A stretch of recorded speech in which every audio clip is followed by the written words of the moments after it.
Welcome to today's episode of Marriage Matters with PB&J. I am Natalia Posey. I'm Jeff Posey. Our friends are here with us. We got the Blacks. I'm MeKael Black. And I'm Dorian Black. And the Johnsons. I'm Angela Johnson. Robert Johnson. So in the last episode, my hubby did an awesome job breaking it down for the men. Just talking about leading and when to kind of yield to your spouse and when to stand firm. Yeah, if you haven't listened to it, you need to go back and listen to it. On this episode, we're going to do the flip side of it. Ladies, we talked a little bit about how a lot of ladies just have what they call intuition. But we know, I don't know, it's just an ability to hear from God. Not that our husbands can't. Thank God y'all hear from God. Thank God God told y'all to marry us. Because you made the best decision of your life outside of accepting him. True. Yeah. Can we get We didn't want to mess up the recording. Okay. I mean, right? Amen. So we know y'all do hear and you are wise. But on top of that, we do hear. So ladies, sometimes we know. You're all right, Pastor Johnson. I'm coming back. Wasn't that one of the best outside of your relationship with Christ? I completely agree. Okay. I think I said it in a sermon recently, didn't I? Okay. All right, Dorian, I know you feel the same way. Yeah, Jeff, I yeah. know Oh, you know how I feel, baby. Right. Come on, All right. man. So so y'all hear from God and you wise, but women, we know we hear from God as well, and we did hear and choose you all as well, and we're grateful for that because we chose well too. Outside of that, ladies, do you ever feel like though? Are you ever hesitant to share? Like when God does speak, when He does put something on your heart, do you ever find yourselves hesitant to share that with your spouse if you know they're thinking a different way, or do you just put it out there? Yeah, I used to be hesitant. Because like he said in the earlier episode, the previous episode, he was headstrong. This is the decision we're going to hear. So I used to think, well, if I say this, he gonna make the decision. It's already made up in his mind what he's gonna do. But now that we've grown in our marriage, if I feel something or I feel like he's a Christian. Now he's been converted. He's a believer. You can go straight to his brother. I don't hesitate on sharing. So now that he's saying you just shoot it. I shoot it to him, and even if it's a dream, even if I had a dream about something, I share it with him just to get his input or insight on it. So now I'm just free to talk to him about things like that. Okay. Yeah, I would agree with that too. I don't ever remember being Now, hesitant. which part do you agree with? Then I just feel free to share. I don't know if I was ever hesitant. You might have to ask Robert that. I don't think I was, but he probably can share a little better. But even in situations where I know he's probably going to go another way, I still like to put my little nuggets out there and just let him know kind of where I stand. And sometimes there are things that he hasn't thought about. True. Sometimes there are things that he has and he has a different angle that he wants to share with him. But I feel comfortable just kind of sharing, hey, well, I'm not really feeling that right now, and this is why. But I still feel like at the end of the day, he values my input. And then I had to learn that valuing my input is not equivalent with him agreeing to my decision. Because sometimes I'll be like, well, if you really value my opinion, then let's just do what I said. But those two things aren't equivalent. So I had to kind of grow into that and realize that I'm going to share this, and he may be like, okay, well, let's go a different way. And he may be like, yeah, I appreciate you sharing that, but I still think we're going to do X, Y, Z. So That I kind had of to grow into that part, because sometimes you can take it personally. You're kind of leading into my next question, counterpart A, part B. How do you all feel, or how do you handle it if they do say no? If you do put it out there and you feel strongly and they're still like, okay, thank you for your input, and they still do that. And then part B, some women deal with rejection and they bring in baggage. They bring in a lot of things they don't realize. Yeah. So they don't necessarily handle that the right way. Like you said, you may be able to look at it like, okay, that's no reflection on me though. He just says that. Part B, after you tell me how you handle it personally, how would you advise somebody else who may cut a little deeper to handle that and to look at that? Whoever wants to go, y'all take it. Well, I guess just kind of reflecting back to what I just said, and like I said, it took a minute before I got to the point where I wasn't really taking it personally and thinking, oh my gosh, I've gotten into this and we're never going to make decisions based on what I think. It's always going to be him, because he's the man, XYZ. But starting to look at whatever the decision was that was on the table, that's what we're talking about. We're not talking about Robert and his preferences and all that good stuff. We're not talking about me or taking a stab at me as a person, but the issue that's on the table is what we're dealing with, and really just keeping the main thing because I think by nature I am more of a debater than Robert. So I was trained in college. I like to win, conversations, not arguments or whatever. But I like to present the best side of the story. And sometimes I just don't. I got a smart, intelligent husband. He knows a lot of things that I don't know anything about, and vice versa. So just growing to the point where even if there was a time where I felt like he was always taking a stab at me, like, he must think I'm stupid or something. We don't ever go with what I propose, but just starting to look at the issue on the table for what it really was. This is what we're dissecting. Right. We're not cutting me up and shredding me to pieces. Right. We're just dealing with the issue on the table. So I would just say, if you haven't gotten to the point where you aren't taking things personally and you aren't both kind of trying to always plead your case and win, just make sure you're dealing with whatever the issue is on the table and presenting all the facts and info that you have, and the other person does that, and then you make the best decision for the family. That's good. Well, Dorian and I are opposites in a lot of ways. For one, he's a risk taker, a big risk taker, and I'm not. Right. So when it comes to things that are kind of risky, he's like, it doesn't faze him, but I like to think it out. Let's pray about it. Let's think it through. But for me, I pray for our marriage. I pray for him. I pray that he hears clearly from God. I pray that he's led by God. I pray that he has the wisdom of God, the mind of Christ. So I pray these things for him daily. So I trust that a lot of times when he brings things to me that are risky, I know me. Right. And I know a lot of times my conservative mentality can hold me back from being risky. Right. And so I trust that, okay, this may sound risky to me or even scary to me. So I'm going to trust him that he's heard from God and let him lead with wisdom in this situation because I know me. Right. I know I can. So that's what I would recommend a spouse or woman to just pray for your husband. Pray that he's hearing from God and that the decisions that he make are made in wisdom and that lines up with the word of God. Right. So that's the advice I would give. That is so good because there's security. I know for me personally with that. When I know Jeff is seeking God and when he is, in stealth and stuff, I'm like, shoot, you can choose whatever. Yeah. Now, for me, just being real, if I ain't seen him read, in a long time, and I ain't seen him in that prayer room,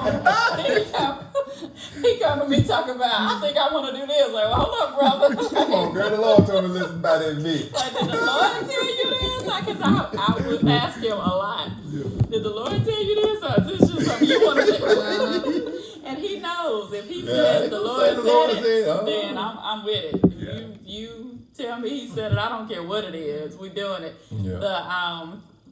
Just a couple of years ago for my 30th birthday, we had just built our house. just super excited about all that, and we were celebrating that and my birthday.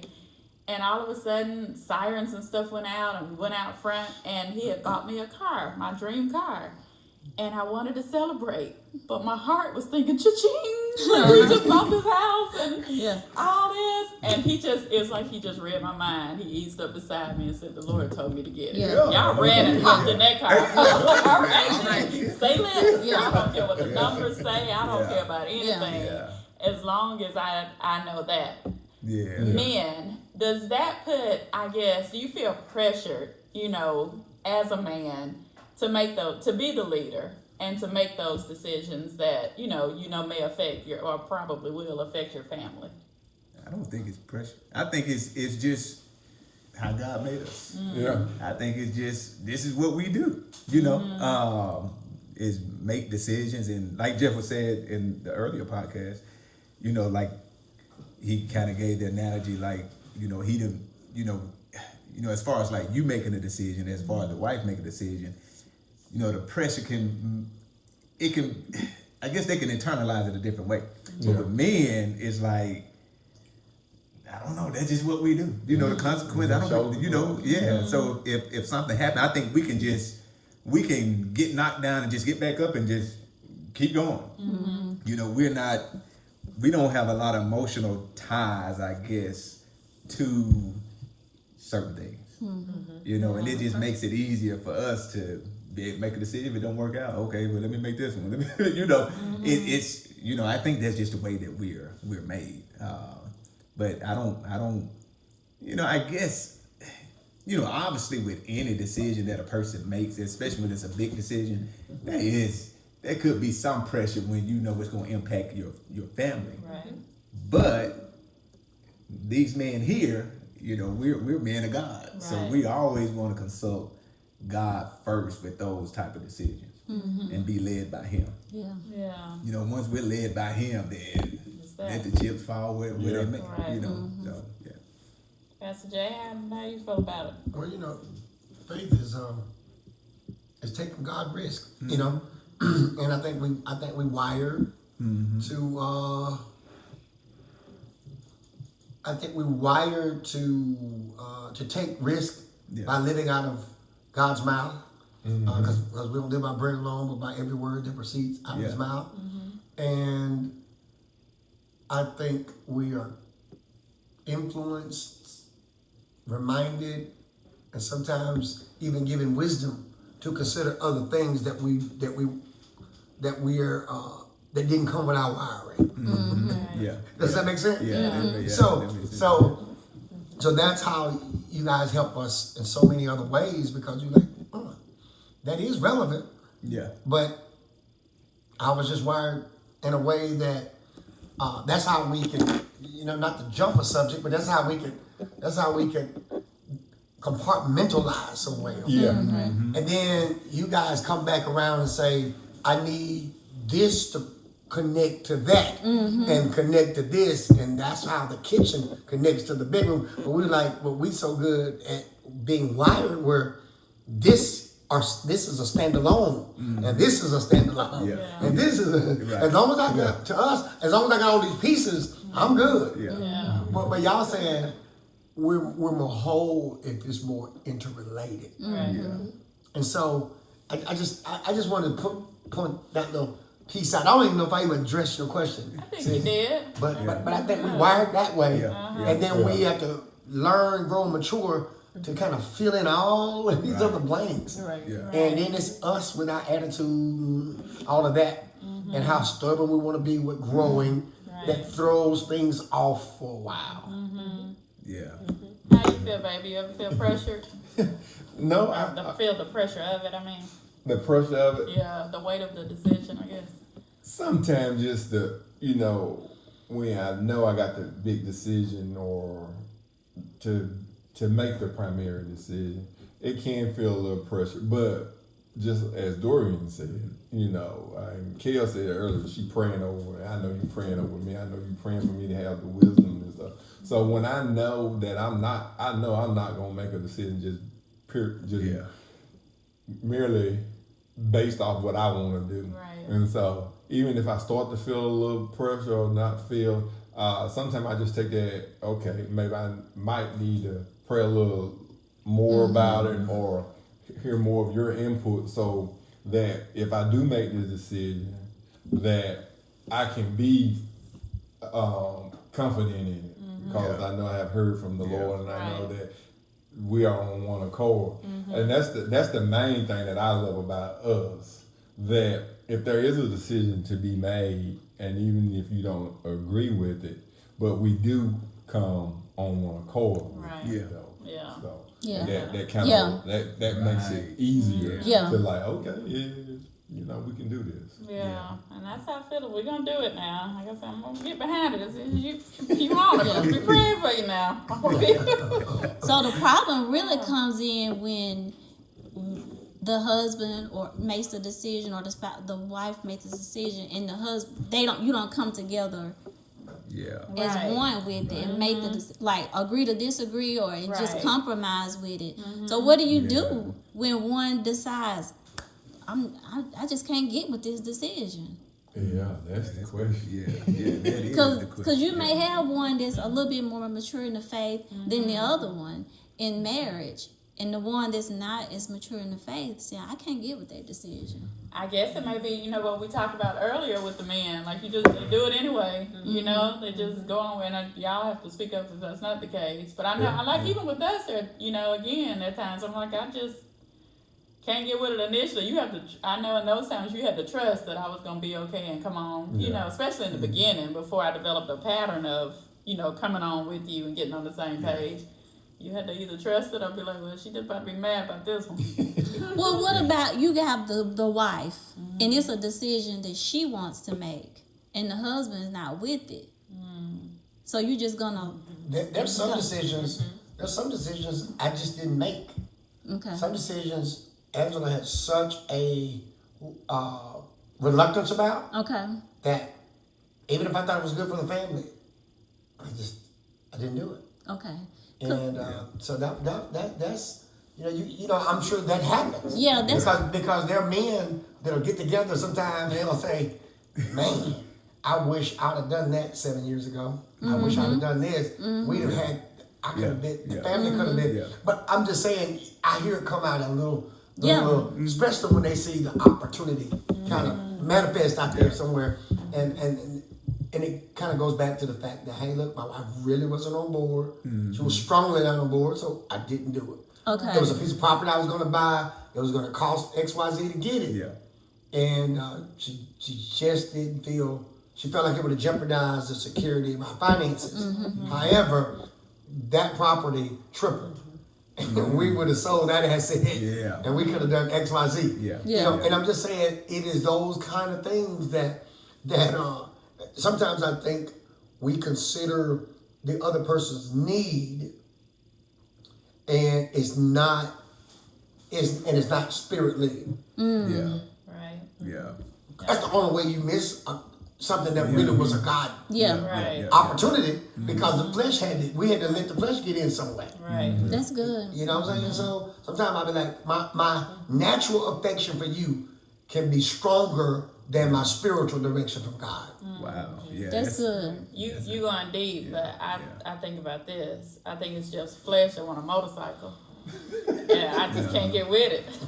That's one thing for us. Yeah. It's a light thing. Yeah. But he's just like, I really want a motorcycle. I'm like, I really don't want you to. Yeah. I really, and he is. I told him maybe when he's 80 or something like that. I Then don't you want to can't be hold with, it up. but I mean, if I gotta be without him, then I might, might can make it for the rest of the years. It's just. Hey, Pastor had $1 million policy every year. Now you can get that motorcycle. You go right ahead. But You ain't been making me happy lately. We joke. I'm half joking about that. I'm thankful that he did not go out and just get one anyway. But what happens, in marriages like that? Like, what if, in that exact scenario, and the husband's like, "Well, forget this. I'm going to get it anyway," and they do it. Then what? I think I guess the biggest thing is on either side, don't hold resentment and bitterness because of the decision that was made. And don't speak word curses. Like he got the most like, this gonna happen, this gonna happen. Yeah. Because I'm just saying, all the enemy need is that flesh. But That's true. listen, but what Even if, if the choice was a wrong choice. Right. Even if you're saying that Jeff's Absolutely. choice to get the motorcycle was a wrong choice. This is why I didn't get a motorcycle. Because my wife's philosophy was simple. She said, you got all these responsibilities. These children need you right now. And they're not up and on their own. I need you to. So I parked a lot of risky ideas just based on that and the which churches. is wise. But what happens though like that? Like we use the motorcycle and threw that out. But what if one spouse keeps doing that? You know, what if they bring something and their spouse is like, I don't agree with this, but then they do it anyway, and then they do it again, and they develop a pattern of doing that. Then y'all talk to them. What do you do? What do you do if your spouse is that person that no matter what? They just keep making these decisions that you don't agree with, and you feel pretty strongly that God is not leading them to do.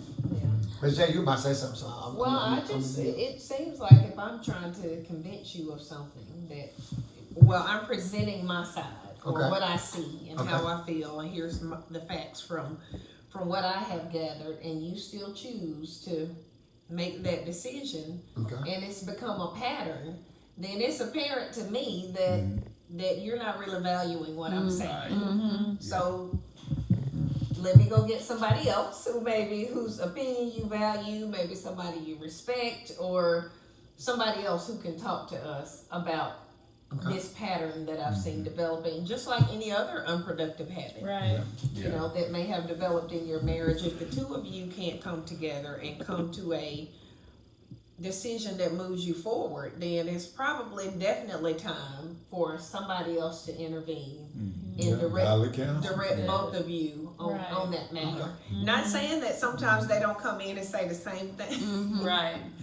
But even in that situation, it tells you that, hey, my spouse, somebody else needed to speak to my spouse on this matter. Maybe from a different angle, maybe with a different spirit. You know, because I think somebody and without the emotions. Without the emotional connection, tie. Yeah. So anytime there's an unproductive pattern that's developed, you know, at some point you can't just say, I'm just going to go with it and it's going to get better. Right. Because sometimes it doesn't. And sometimes it takes someone that's coming in, you know. I know we use the motorcycle as an example, but let's say you hear someone and say, or someone else come in and say, Jeff, that wouldn't be a wise decision. You got a lot, like you said, you got a lot can happen. You know, your the means how you provide for your family is based on your body or on you being here, and then you don't want to leave kids without a father. You know, so different perspective. And I think you have to be mature enough to remember why you got married and the vows that you took, because you're, like Dory said, you're two becoming one, and you have to understand that your husband, this is a partnership. You know, somebody got to be the mature one in the situation. Like for example, a couple of months after we got married, I made a decision that went against what he said. He said no, and I said, I'm making it anyway. I did it anyway, and I got my results, which were the bad, wrong results. And I knew then, I was like, well, shoot, he was right. I can't do this anymore. I got to value his opinion and his, wisdom in the situation. And after that, I was like, I can't do this, just go out on my own, because I'm not just on my own anymore.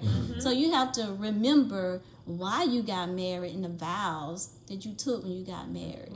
But hey, like you said, it's a partnership. You know, I'm thinking about it from a business standpoint. If I have a partnership and I'm in business with somebody and we can't never agree, then that business ain't gonna work. And if you keep making decisions without and yours spouses don't agree with, then it ain't gonna work. Either you don't want to be married, or it's a deeper issue. Because you obviously a person don't value or respect that other person, that partner. So it's either a deeper issue or you just don't want to be married. That is so good. And that counseling has to come in place. sometimes I think as a single, especially adults who have lived single for so long, that they really do value themselves, and they think very highly of themselves. And if you're going to enter into the marriage trying to convince your spouse that you are the smartest, you're the wisest, you're the prize, you always have the answers, it's going to be a much easier life for you to just live single. Right. If you want to maintain everything that same way, make all your decisions the same way, don't consider anybody else, it's going to be easier for you. If you just stay single and continue to make decisions without having to She's told me that about it. before, about 1,000 times in these 29 years.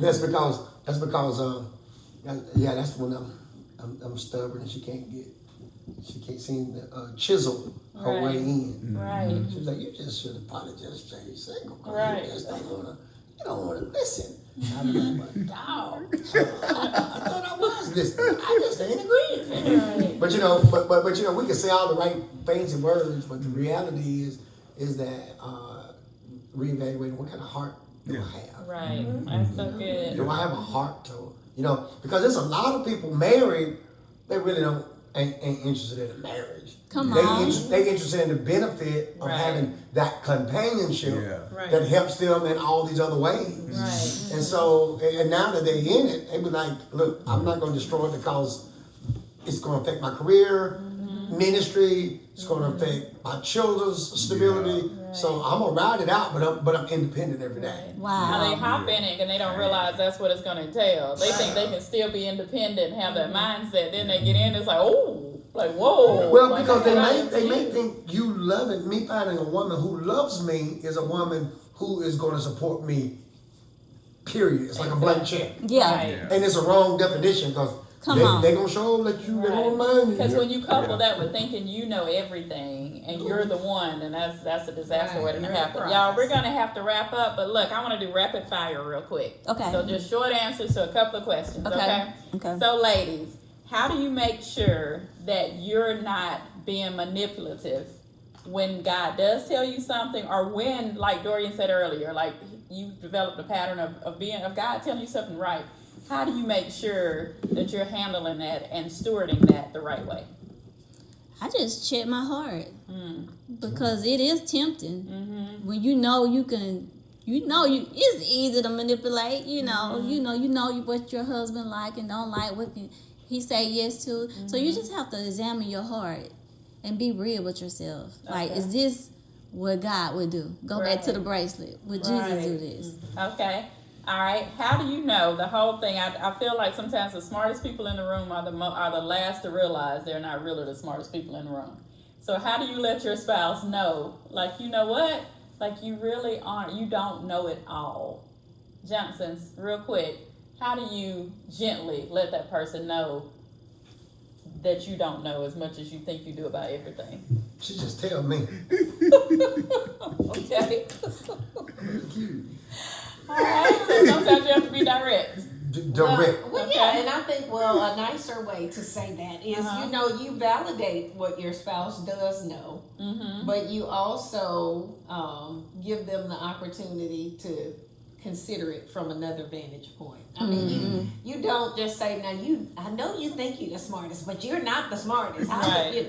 It's No, never, you don't do that. Right. Okay. Because it's never a me against him. It's like, let's come together, let's look at what you know, let's look at what I know, let's look at what the Lord revealed to us, and then let's make a decision. Right. Okay. And to close this out, hey baby, what would you tell a couple? What advice would you give a couple who may just be struggling with finding that balance? That balance between, okay, I need the man, I need to listen, or I need to go ahead and lead, just go. And then if the wife is just like, I should speak up or remain silent.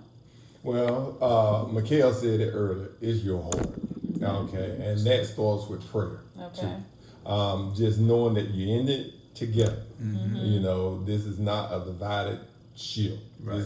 We trying to make one we all going in the same direction. Right. So with that knowing, seeing the bigger picture of things, seeing the big picture, I think Dorian said earlier, you got to see the bigger picture. So with that, it's just prayer, and knowing that we're on the same ship, going the same direction. I love it.